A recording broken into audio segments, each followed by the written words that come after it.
In today's video, I'm going to teach you how to view specific reviewers' comments and edits in Microsoft Word. When you collaborate with others on a document, Microsoft Word provides powerful review tools that make it easy to track changes, leave comments, and monitor edits from different reviewers. This is especially helpful when multiple people are working on the same file, because it allows you to see exactly who made certain suggestions or modifications. However, when many reviewers are involved, the document can quickly become crowded with comments and tracked changes.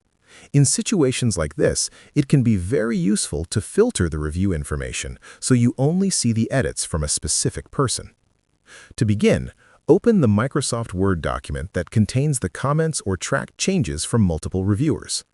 Once the document is open, move your attention to the ribbon at the top of the Word window and select the Review tab. This tab contains all the tools related to reviewing, commenting, and tracking changes.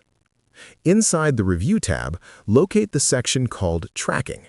In this area, you will find several options that control how edits and comments appear in the document. One of the most useful features here is the option that allows you to filter which reviewers' changes are visible. Look for the option labeled Show Markup.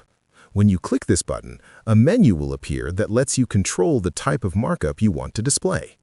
In this menu, you will also find a section called Specific People or Reviewers, depending on the version of Microsoft Word you are using. When you open this section, you will see a list of the individuals who have made edits or comments in the document. Each reviewer will have a checkbox next to their name. If you want to focus on the edits made by a particular reviewer, simply leave that person's name checked and uncheck the others. As soon as you adjust these selections, Microsoft Word will update the document view and display only the comments and tracked changes from the reviewers you selected. This filtering feature can make it much easier to review feedback, especially in large documents where multiple collaborators are contributing suggestions. It allows you to evaluate one person's edits at a time without the distraction of other changes. Whenever you want to see all comments and edits again, simply return to the Show Markup menu and reselect the reviewers you previously unchecked. Word will immediately display all tracked changes and comments once more. If you found this video helpful, let me know in the comments, give it a like, subscribe to the channel, and don't forget to hit the notification bell.